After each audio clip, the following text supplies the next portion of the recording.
Hi, I'm Tom Scioli, author of I Am Stan, a graphic biography of the legendary Stan Lee. So we're continuing this look at Transformers versus G.I. Joe, the comic book series that I wrote, drew, lettered, and colored, and co-wrote with John Barber. So we talked about issue 0, the free comic book day version. By the way, I have a new free comic book day comic coming out, which is an excerpt of my forthcoming graphic novel, I Am Stan. And it'll be coming out this free comic book day on May 6th, Saturday, May 6th. Reserve your copy with your local comic book retailer. And so we did the free comic book day issue. We did issue 1. Now we're up to issue 2. Now, issue 2, just have a million great memories about this time in my life working on this comic. Really, a dream job, and I hope all of you, artists and writers and creators out there get a chance to do something like this in your life, because it was like a once in a lifetime, like amazing experience, and I hope everybody gets to do something, their version of this. This is where the rubber meets the road. Again, like every panel of this, every page, I like remember like where I was, what was going on. It was a very exciting time in my life. It was also a very stressful time in my life. The pressure of producing a monthly comic that you are writing, drawing, lettering, coloring, it's immense pressure.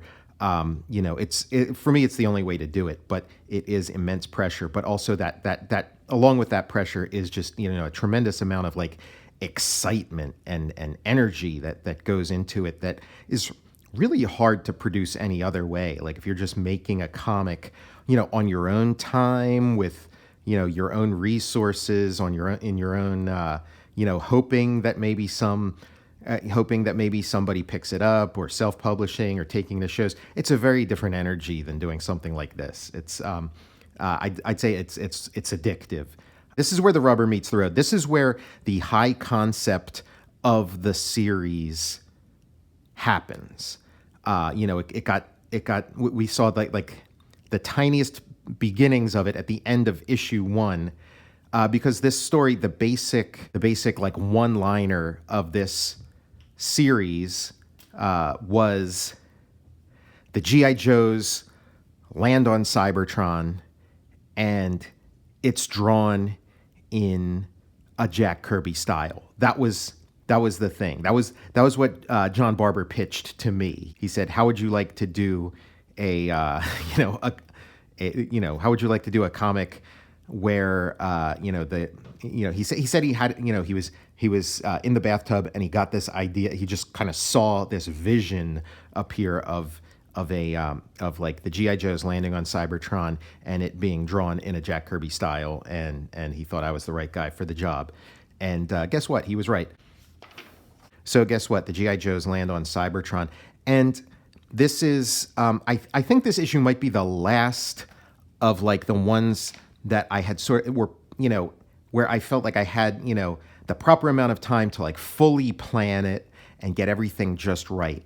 After this issue, I think like with issue 3, the deadline's just caught up, and it's like, okay, we got to go, and there wasn't a whole lot of time for like deliberation and consideration and I just had to execute. I just had to like, get down to business, write, draw, do everything. But I mean, not to say that the pace here was not frantic. It was frantic and hectic. I would take my laptop everywhere. I would color. Color pages, at any spare moment, in the car, if I were lucky to be enough to be a passenger. I said no to a lot of things. I at the restaurant while I'm waiting for my food to show up at the table, coloring this stuff just like nonstop. And so, I had a lot of time to consider like what would an invasion of an alien world by people, by sort of like an Earth military force invading a machine planet full of robots. What would that be? And I had a lot of time to think about it.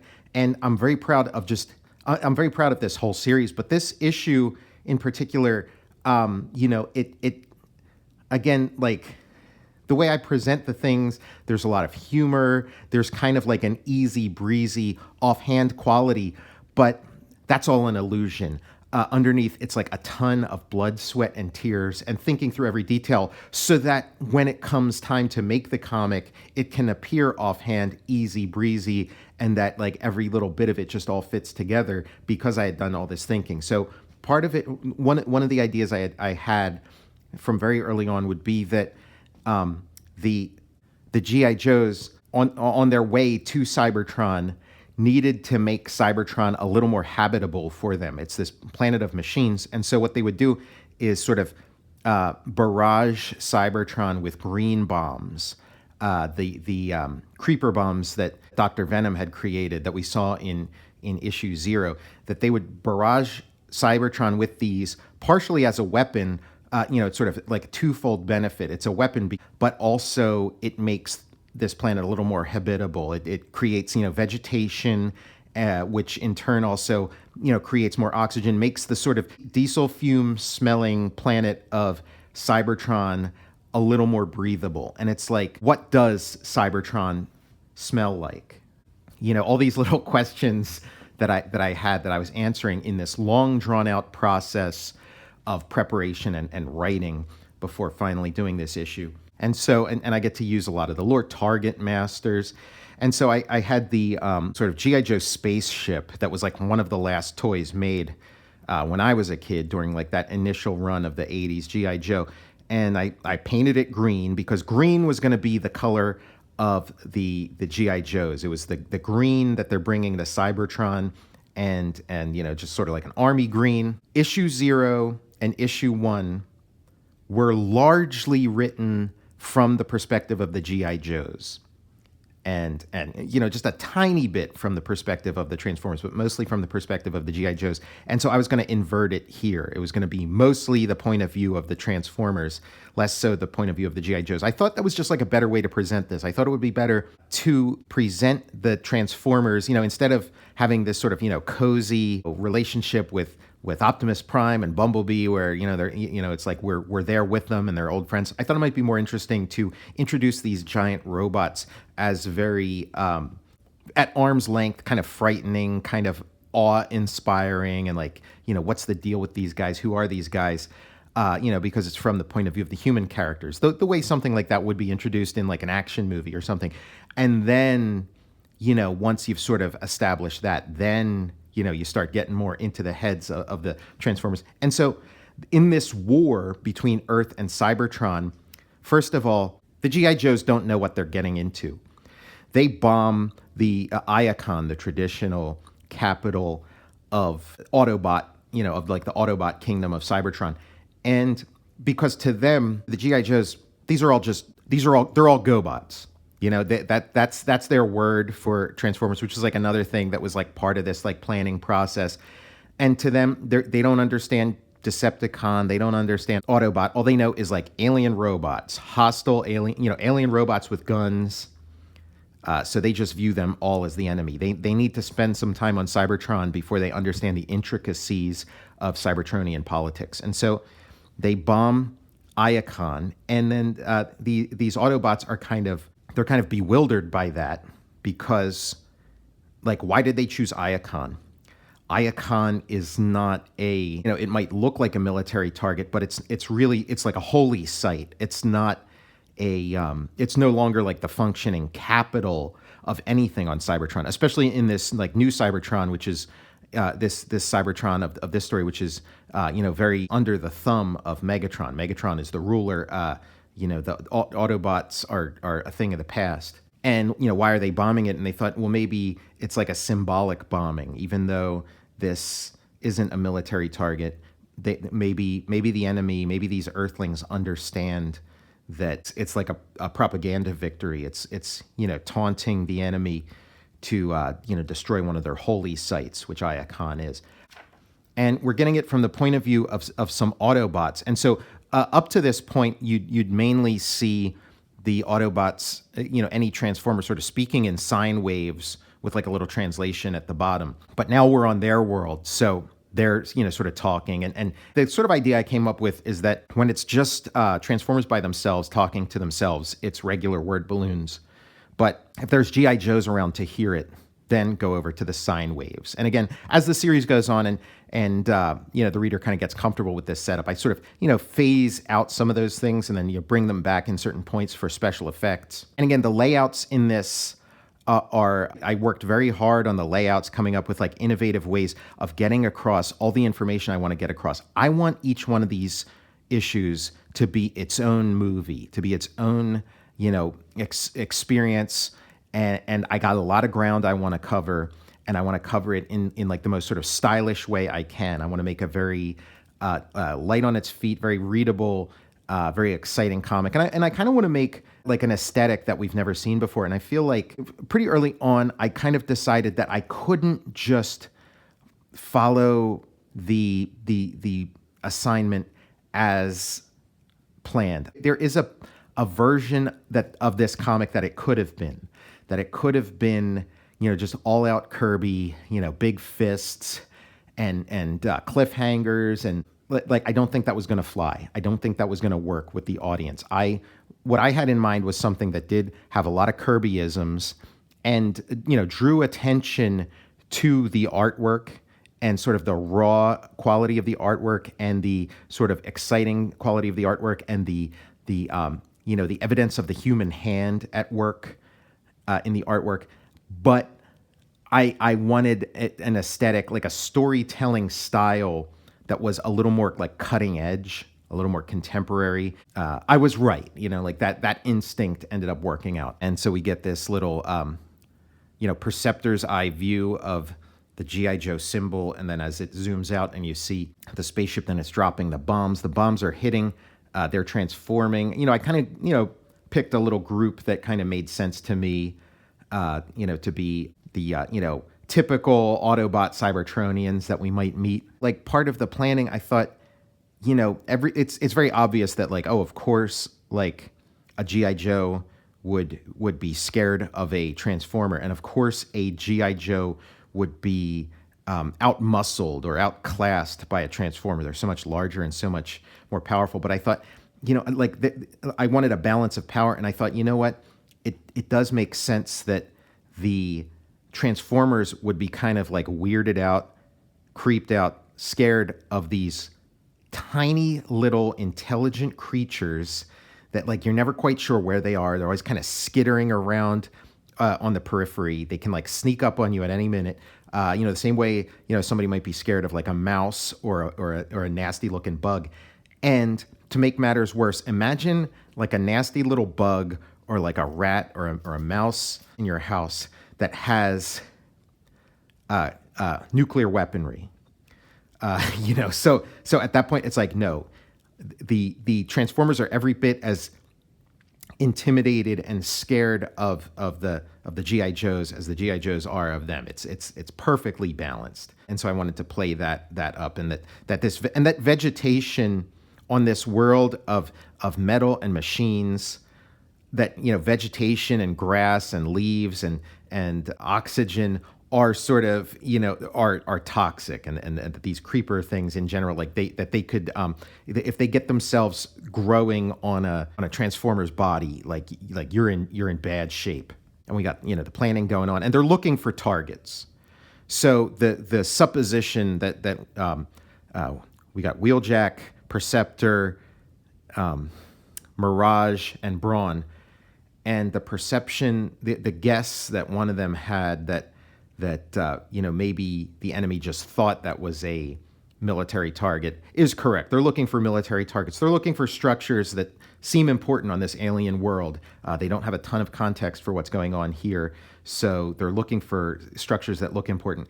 And they found a giant, now there's a juicy target, a city shaped like a dinosaur. Sure looks important. And so Scarlet and the Star Brigade being like one of the deep cuts I pulled out during my research, the sort of star, and it would make sense that, this would be a perfect mission for the G.I. Joe Star Brigade.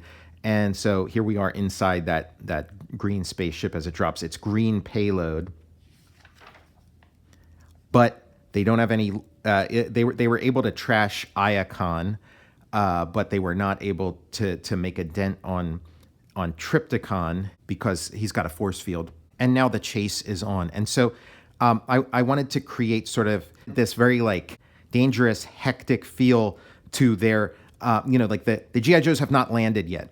They've flown across space from Earth to Cybertron, and now they're circling the planet, dropping as many of these green bombs as they can, partially to incapacitate the things that might try to, destroy them before they even touch down, but then also to, try to seed as much green on this planet as possible.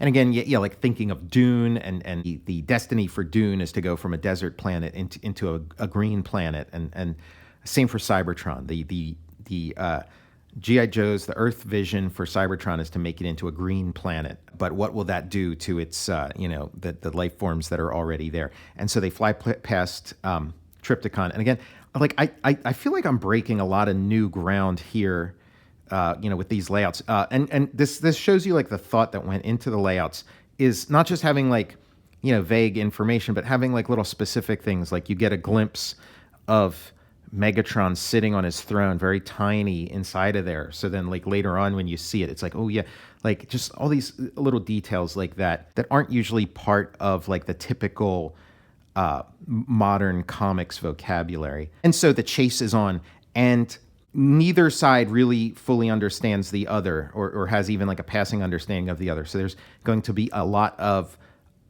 confusion, mistaken identity, much like there was in issue 0. And so they're flying. They're getting shot at by the sweeps, Megatron sweeps, and I had this idea of some of the Transformers flying on other Transformers that have transformed into their robot form. And Megatron's world is hierarchical, and he likes putting like a pyramid scheme or whatever, putting all kinds of levels of people on top of other people, people humiliating and subjugating the people just below them. With him at the very, very top of the pyramid. So it's a bad system. It's a bad, way of organizing a society. And that's why Megatron needs to be stopped and why he's the bad guy. And so we got our guys who are coming from where they're coming from, coming from Iacon, and they're, driving down the road. And then we got the Constructicons coming up the other way, and they're kind of sweating it. Like on Cybertron with Megatron in charge, like no Autobot is ever safe, and the roads are not safe. The roads are controlled by Megatron, and it is illegal for an Autobot to fly. They are restricted to the roads. Only the Decepticon hierarchy can. So again, all of this stuff took a ton of thinking and planning and daydreaming before it was ever time to start drawing this issue. Devastator, one of my favorite memories of the Transformers when I was growing up, and so we got Devastator coming the other direction. They're like, oh shit, we are in trouble. But luckily, the Constructicons coming. Luckily, the Constructicons have some other business. They transform into Devastator. They make the comment that what an odd name for these. What an ironic name for these complete assholes to call them Constructicons. There's nothing constructive about them. All they do is destroy. And the Devastator is a much better name. And so Devastator flies off because he's been summoned by Megatron to join in this fight to, stop this spaceship. And at this point, the spaceship splits off into its two pieces. The top flies off, just like the toy. The top flies off and the bottom flies over. And we got this double page spread. If you're doing sort of, Transformers by Jack Kirby, you got to have some double page spreads in there.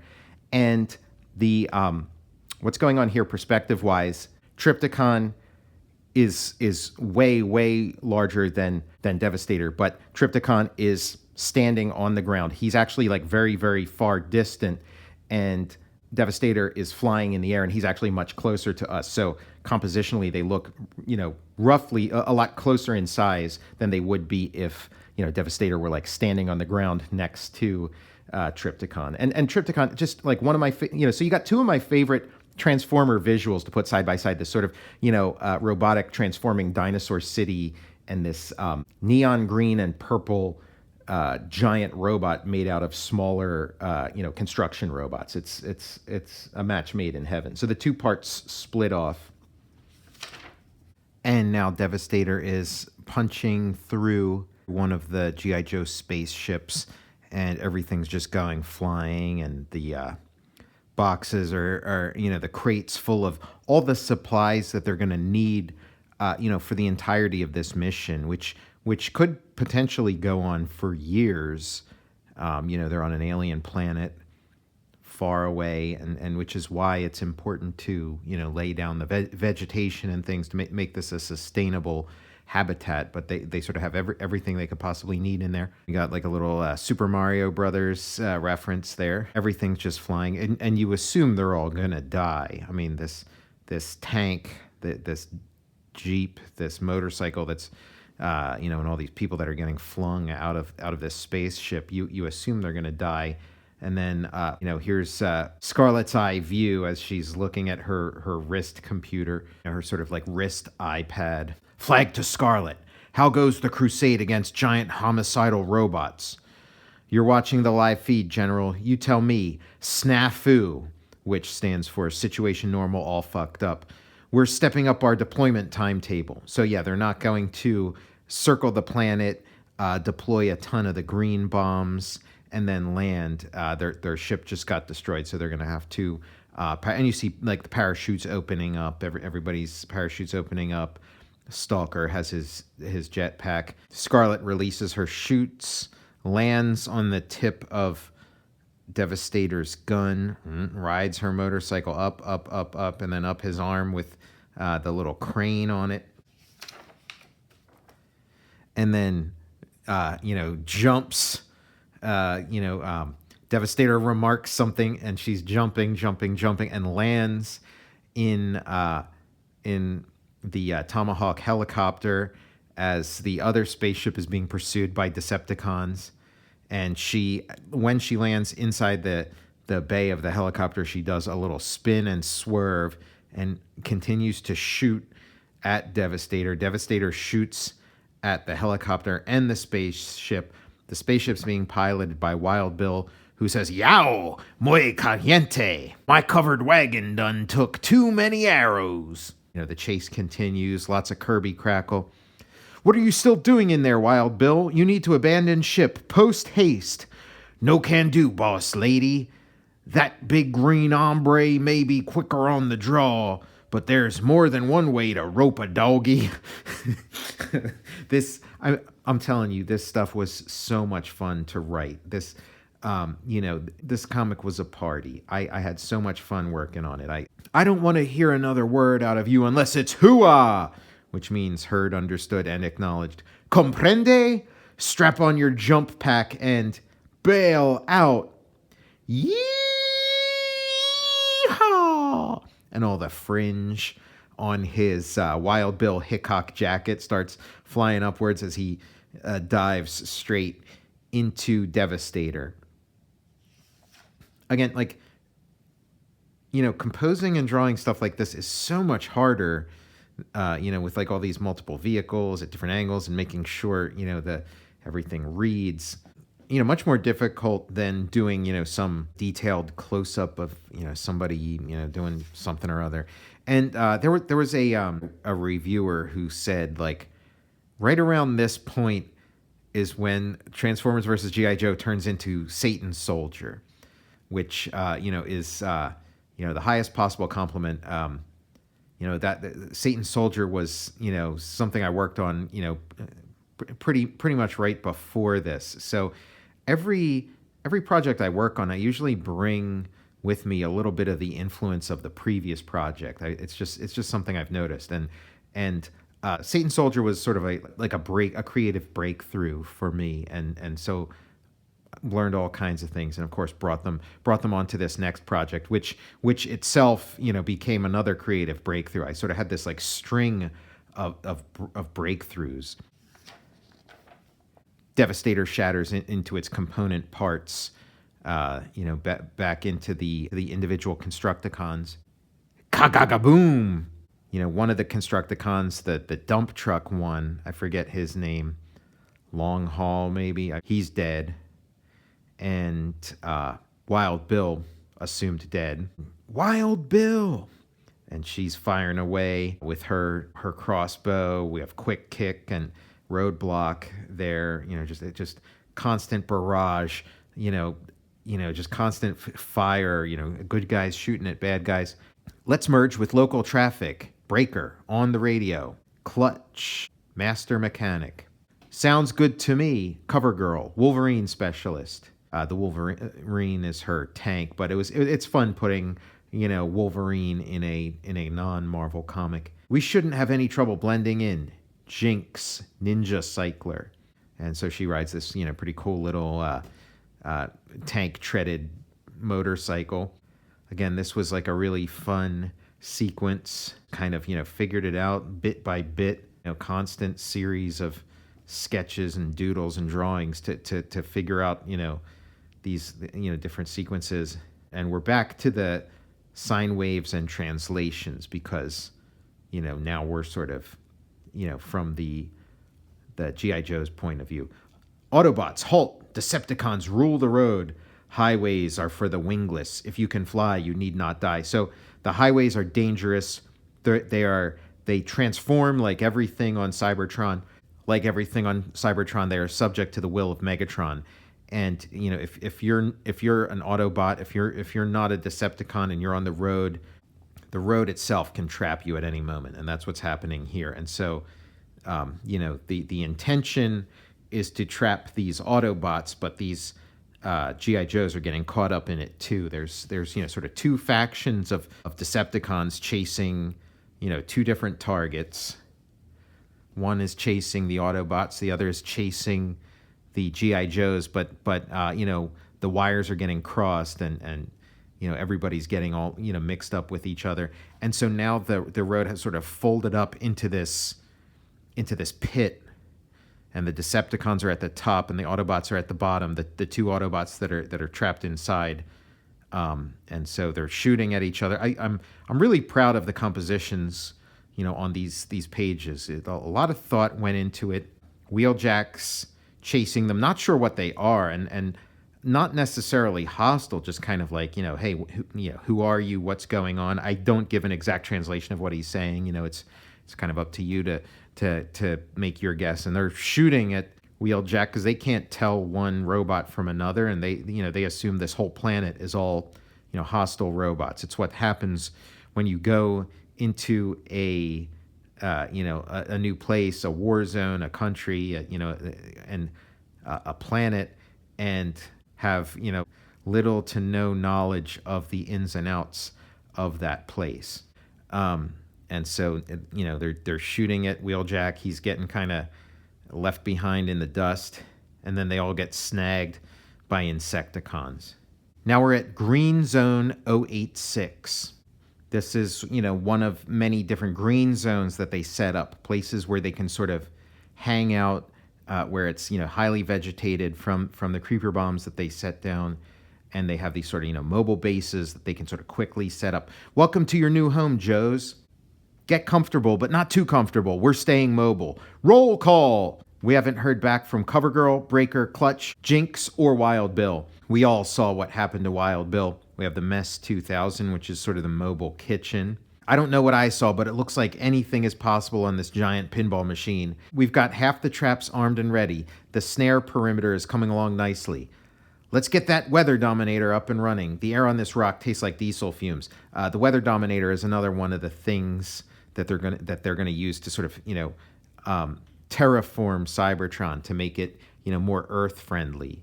It's the weather dominator invented by Destro in one of the early, maybe even the first G.I. Joe cartoon miniseries. The air here is not so bad. Feel like I'm back in Detroit. I want those snares planted before sack time. Aliens don't need rest. We have to earn ours. And now we're in the Triptychon throne room. So, just so much happens in this issue, which is another thing. Like, I wanted you to get your money's worth out of every issue of this, and I wanted every issue to be its own standalone individual experience, and give you like a full ride, because again, I'm a consumer of comics. Like, I love comics. I love superhero comics. I love fun stuff like this, sci-fi, fantasy. And I feel like more often than not, I'm not getting my money's worth out of a comic. So I want to give you your money's worth, give you, as much story or more than you would get in like an episode of a TV show. Most comics give you a little less than the pre-credit sequence of a TV show's worth of story, and that's not good enough for me. Trypticon Throne Room, Mighty Megatron, Scion of Cybertron, Decepticon God Emperor, Tamer of Trypticon, Prime Slayer. And this is Scourge, Master of the Sweeps. We bring prisoners, Autobots roaming outside of their ghetto past curfew. And then we have Cyclonus, Emotionless Air Warrior, and Megatron, who I guess, we haven't had the big reveal yet. We've only seen him as this sort of distant figure on the top of this throne inside of Trypticon, but he shoots a hole through Scourge's chest. Autobots are ancient history beneath my notice. A cowed and conquered people, born vanquished. The only Autobot that ever mattered left this world when I booted his hide into the void.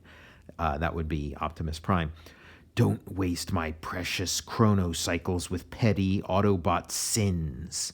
I'm looking for green men, little invaders from a doomed and desperate world, refugees looking to make a home for themselves here because their planet's days are numbered.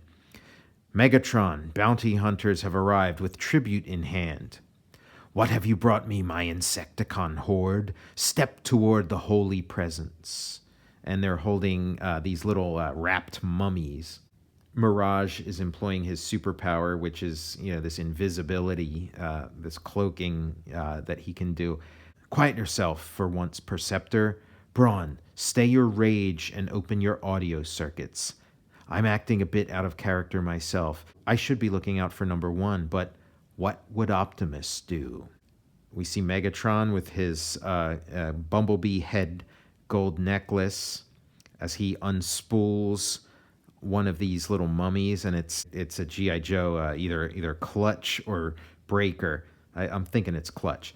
Go suck a tailpipe, Robo Sleaze. And I feel like I heard that.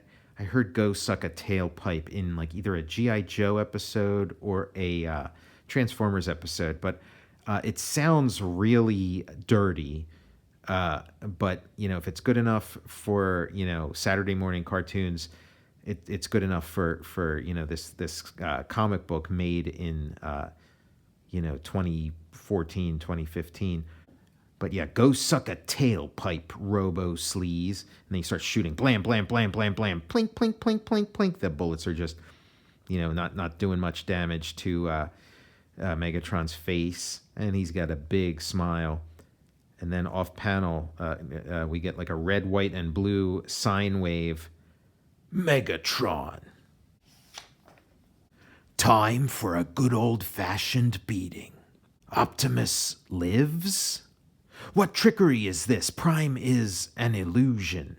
I've been fooled by a mirage. It was a little hologram that Mirage set up, and you can see small in the background, Clutch helping the other G.I. Joes get free of their little mummy wrappings, and it's bust out time. And we got the sine wave from Brawn. Yippee! They're they got out of Trypticon. They're riding away. And they've got Brawn to Metroplex. Come in, Metroplex. We've been to Trypticon and back, and we've got a truckload of extraterrestrial eco-terrorists. So, yeah, I'm pretty proud of this concept. The Autobot using the sort of safety belts as, straps to restrain these prisoners, these G.I. Joes, who they've labeled as extraterrestrial eco-terrorists. And I can't say they're wrong. Status report. How are things looking on the Eastern Front, Snowjob? There was going to be a page between these two pages. I wrote a moment in here. I wrote a page of story in here, and just in the putting together an issue of the comic, it's you only have so many pages you can do. I think it's 20 pages, and I kept pushing for them to just let me put more pages in here and there, and it was sort of a non-negotiable.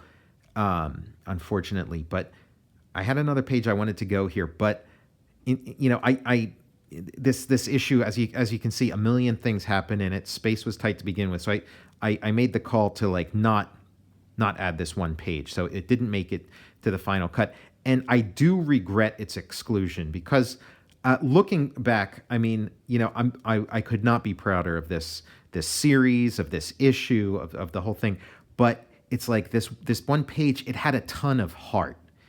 And I kind of, after this was all done, looking back, I was like, you know what, from now on, if I have to choose between, a page that's got a lot of heart and a page that doesn't have as much heart, I need to go with the heart, not so much the head. The head, like, because I tend to, go with, stuff that's like clever or interesting or inventive or innovative.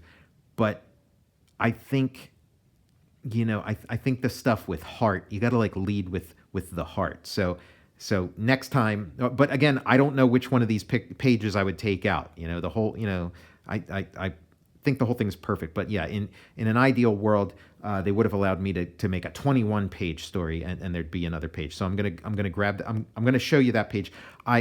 Years later, when this was all done, I was looking through some of my notes and things like that, and I found my layout drawing for that page, and I kind of souped it up a little, drew, colored it, lettered it, quickly, but enough to get the point across. And I shared it on my Patreon, and so I'm going to share it as part of this video because it would go between these two pages. So here's the page, sort of a quiet moment. The base has been set up. Roadblock opens up the hatch of his Mess 2000 mobile kitchen. Scarlet, can I have a word with you in my office? Anything you want to get off your chest? You're the one who wanted a word with me, Roadblock. What's this noise about Snake Eyes going nuts and shooting General Hawk? Snake Eyes is not my problem anymore. It was a guy in a ninja suit. It could have been anybody. And Hawk just got winged. Snake Eyes never misses. You can give me a list of reasons, and maybe you'll convince me. But can you convince yourself? Scarlet, come in. There's action on the perimeter. Be right there. This meeting is adjourned, RB. So yeah, again, it was a sequence I was very proud of. It communicates some information that I think is good to sort of remind you of like some of the things that happened in the previous issue and how they affect, the main characters of this, particularly Scarlet, who's kind of, the star of this issue. It's Scarlet and her Star Brigade. She's the one leading this mission on Cybertron. The possibility that Snake Eyes has, gone rogue is, very, very troubling for her in particular, since they were engaged in the time between issue 0 and issue 1. And so, again, a lot of heart. It's a nice, emotional, quiet moment, and there just wasn't enough room. I took it out, and I wish, there were some way. So maybe in future reprintings of this, I can draw like a finished version of this that can be sort of, added to the narrative. Whoever's got the rights to the comics rights to Transformers and GIJoe, give me a call there. So through the magic of YouTube, this lost scene has been returned to the story through the magic of the Total Recall show. And so then she goes to check out that report from the perimeter. Status report. How are things looking on the Eastern Front, Snowjob? It's hard to tell, Scars. Seems like there's always some kind of, who goes there? Identify yourself. And we get this shape getting closer, this reflected light from 2 reflective sunglasses from Wild Bill. How? Wild Bill, one of them devils is hot on my trail. Sorry. Get this man to the med tent on the double. Well, boys, looks like we got ourselves a prisoner of war. Maybe we can pry some answers out of this GoBot.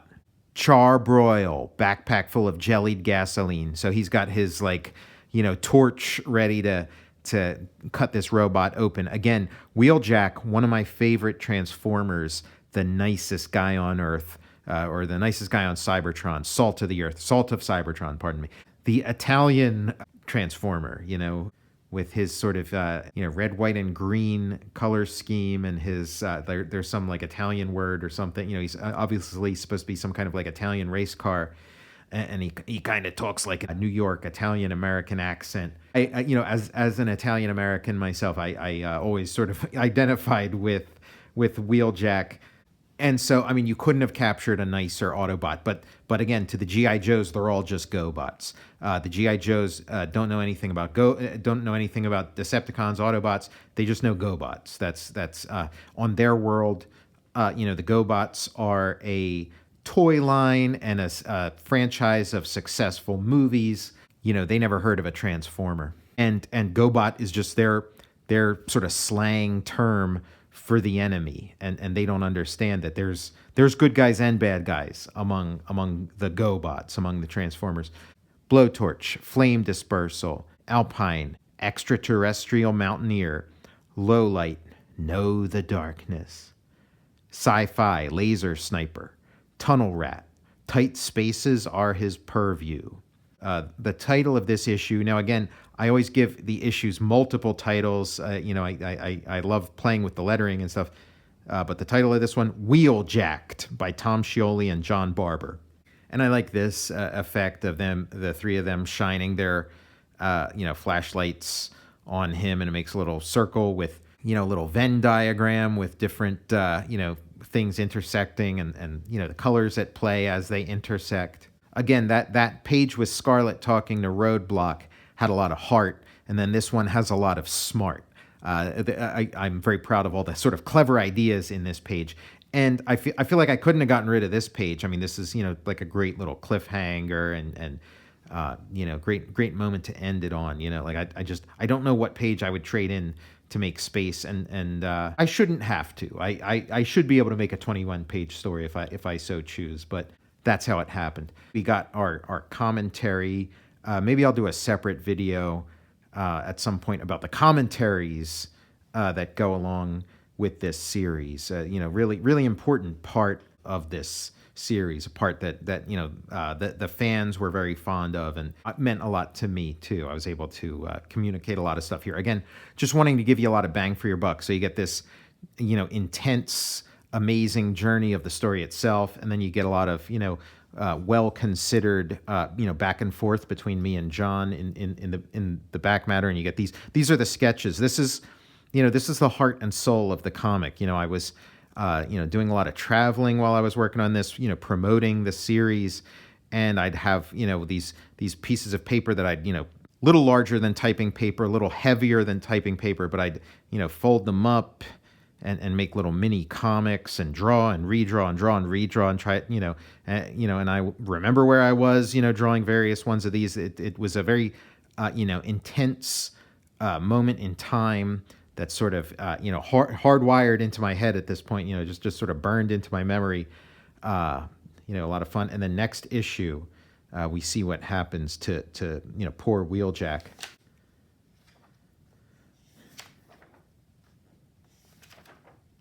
And man, look at all these variant covers. Oh, and that was the main cover. And then there's this one, this cover that you can fit together with another cover to make a. Actually, I think this fits together with like there's three variant covers that when you put them end to end make a panorama. And then there's yet another cover in another issue that has all three of them together. You put the three of them together. We have a Rob Liefeld cover. So Ed Piskor's here. So, they were going all out with the cover. This was kind of like the beginning of that, return of the variant cover. So, I mean, I can't act like I'm, better than any of it, because I was doing anything I could to get my comic in the hands of as many people as possible. I needed this thing to be a hit, and I put every ounce of effort. People will tell you, like, when you're working on a monthly comic, it's like you got to tell, your friends, your family, the people in your life, you're not going to see me for a while. I'm going to be, hunkered down and just working nonstop. And that's what this was. And it was, just an amazing experience. And again, I'm glad to share it with you. And I'll join you next time for issue 3. I'm Tom Scioli, author of I Am Stan, a graphic biography of the legendary Stan Lee. And there's going to be a free comic book day edition of I Am Stan. It'll be an excerpt, a comic book sized excerpt of the book covering what I think people will be most interested in, some of the Marvel years. It'll be available in comic book stores on Free Comic Book Day. Ask your local comic book retailer to set aside a copy for you, so you make sure you get one. In the show notes below, there's a pre-order link where you can pre-order I Am Stan, as well as Jack Kirby, The Epic Life of the King of Comics. I'll see you next time.